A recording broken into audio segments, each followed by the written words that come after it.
www.islamicwaves.com.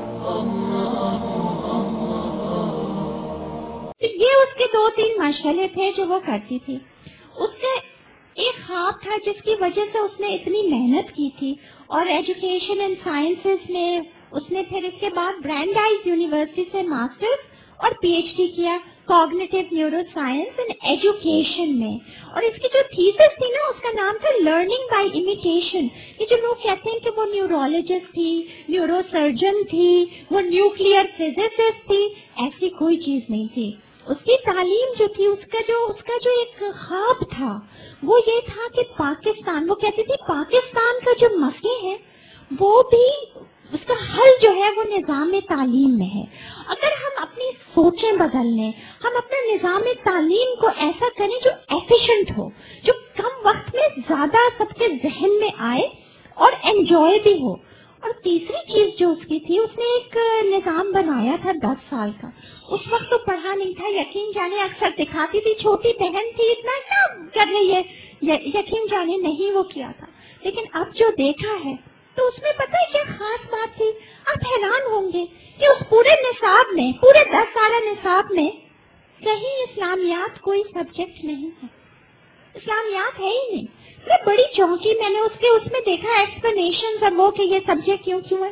اس میں اس نے اتنا واضح طور پہ لکھا ہے کہ اسلام جو ہے, اسلامیات جو ہے, یہ تو ایک مکمل ضابطۂ حیات ہے, یہ تو ہر سبجیکٹ کا ایک محور ہے.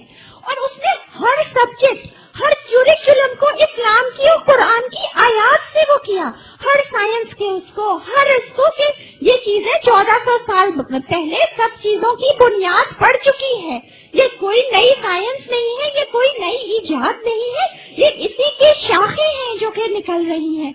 اتنا تو میں دیکھ کے اور میں نے کہا کہ واقعی میں اب میرے سمجھ آیا, اگر ان کے کسی کے یہ نظر آ گیا ہوگا تو 10 سال کے بعد ہماری یہ قوم کیا ہوتی اور ہمارا وہ تعلیمی نظام کیا ہوتا کہ ہم لوگ آج کل ہمارے طالب علم جو ہے لمبی لمبی لائنوں کے ویزا لگائے کھڑے ہوتے ہیں, ویزا کے لیے لائنیں لگائے ہوئے ہوتے ہیں کہ ایک ویزا مل جائے کہ ہم اعلیٰ تعلیم حاصل کریں.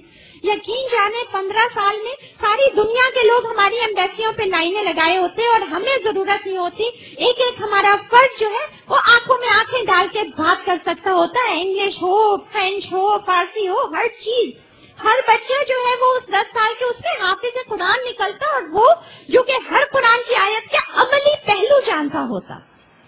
یہ ایک ایسا نظام, ایک ایسا وہ تھا کہ واقعی میں کیوں امریکہ اس سے خوف زدہ ہے آج مجھے پتہ لگتا ہے. اور اس کے بعد جب پی ایچ ڈی کیا, اس کے بعد وہ پاکستان آئی. میرے خیال سے مشکل سے 6 مہینے نہیں رہی, اس کے والد کا انتقال ہوا, کچھ واقعات ایسے ہوئے, وہ اسلام آباد جا رہی تھی, امی کی جیسے ہی عدت پوری ہوئی اسلام آباد جا رہی تھی, اپنے 3 ننھے بچوں کو, ان گڑیوں کے بعد یہ بچے اس کی دنیا تھی, اس کی سب کچھ تھی, اس کی جان, اس کا سب کچھ ان ننھے بچوں کے اندر تھا. مجھے پتا ہے کبھی اس کا شوہر ایک تھپڑ بھی مار دیتا تھا بچے کو تو وہ تڑپ جاتی تھی, بلک جاتی تھی, میرے پاس لاتی تھی کہ پلیز اس کو آپ رکھ لیں, اس کو وہ مارتا ہے, یہ روتا ہے. تو مطلب میں آپ کو کیا بتاؤں, اور ہر ماں ہی اپنے بچے کو وہ کرتی.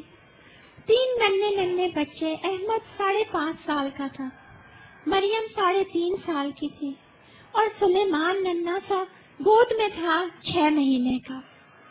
اس وقت اس کو وہ گھر سے نکلی ہے, واپس گھر نہیں آئی, اسلام آباد بھی نہیں پہنچی ہے. نہ جانے وہ کون سی گھڑی تھی, کیا تھا, وہ کہاں گئی, کس نے اٹھایا. اب تو بہت سی چیزیں سامنے آ گئی ہیں, بہت سے لوگوں نے اقرار بھی کر لیا ہے, آپ کو سب کو معلوم ہے. یہ میں واضح کر دوں کہ ہمارے سابق صدر صاحب جو کہتے ہیں کہ وہ امریکی سٹیزن تھی, آپ یہ امریکی سٹیزن نہیں تھی, وہ پاکستان, اس نے گرین کارڈ بھی نہیں لیا تھا, سٹیزن شپ تو بہت دور کی بات ہے. وہ پاکستانی ہی تھی, پاکستانی ہی ہے اور پاکستانی ہی رہی ہے, اور وہ اسلام سے اور اس سے پاکستان سے بے حد محبت کرتی تھی. شاید یہی اس کا جرم تھا. بہرحال ہمارے گھر پہ ہمارے گھر پہ امی اکیلی تھی. جب بھی والد کا بھی انتقال ہوا تھا، پریشان بھی، اور امی اکیلی تھی گھر پہ. میں امریکہ میں تھی، میرے بھائی بھی امریکہ میں تھے. آپ یہ جب گئی ہے 1 گھنٹہ نہیں گزرا ہے کہ گھنٹی بجی ہے اور چند لوگ آئے ہیں اور انہوں نے امی سے کہا ہے کہ تم نے خاموش رہنا ہے، نہیں 4 لاشیں تمہارے دروازے پہ پڑی ہوں گی. اگر ایک لفظ بھی نکالا، امی پریشان ہو گئی، وہیں بے ہوش ہو گئی. کچھ سمجھ نہیں آیا. پڑوسی آئے، یہ ہوا کیا ہوا. جب سارا ذکر ہوا تو انہوں نے کہا کہ ایسا ہے پولیس کو نہیں کرتے لیکن کچھ بڑے لوگوں کو فون کرتے ہیں، جیسے مشورہ صلاح مشورہ سب کرتے ہیں، ابھی ایسے نہیں کرو کہیں یہ نہیں ہو یہ.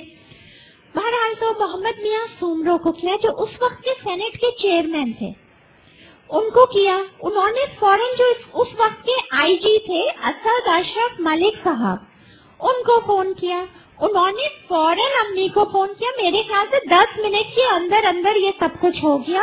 انہوں نے لوگوں کو بھیجا، پورے بیانات سب کچھ لکھے گئے، اور انہوں نے بھی امی کو بڑے پیار سے سمجھایا کہ آپ خاموش رہیے، اگر آپ بولیں تو ایسے میں ایسا ہوتا ہے کہ کبھی کبھی یہ رینسم کیا کہتے ہیں، تاوان کے لیے کرتے ہیں، کبھی کسی اور چیز کے لیے کرتے ہیں، تو آپ نے اس کو شور چرچا نہیں کرنا ہے، آپ نے بہت خاموش رہنا ہے، ہم اندر اندر کرتے ہیں، ہم نے سب کچھ لکھ لیا ہے، سب ہم ڈھونڈ کے نکال لیں گے.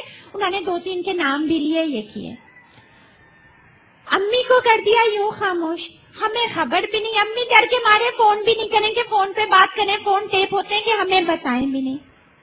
میرے خیال سے تقریباً 15-20 دن اس اذیت میں امی گزری.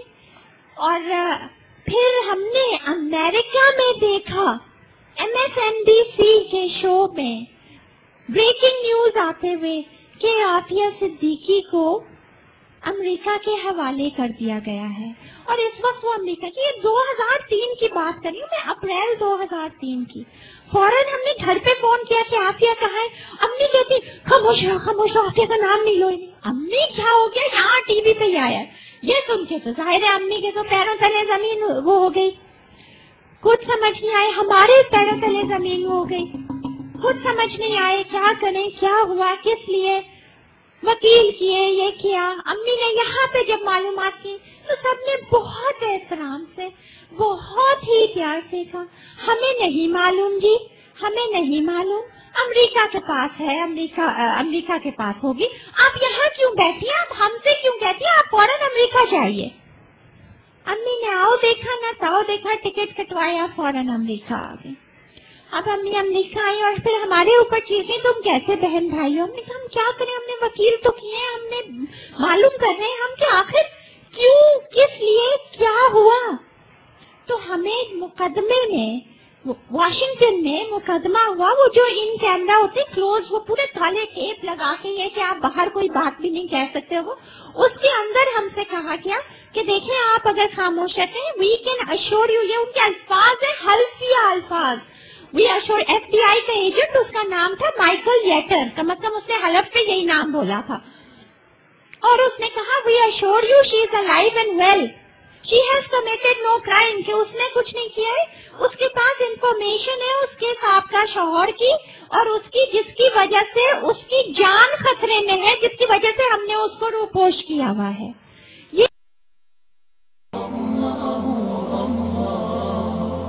www.islamicwaves.com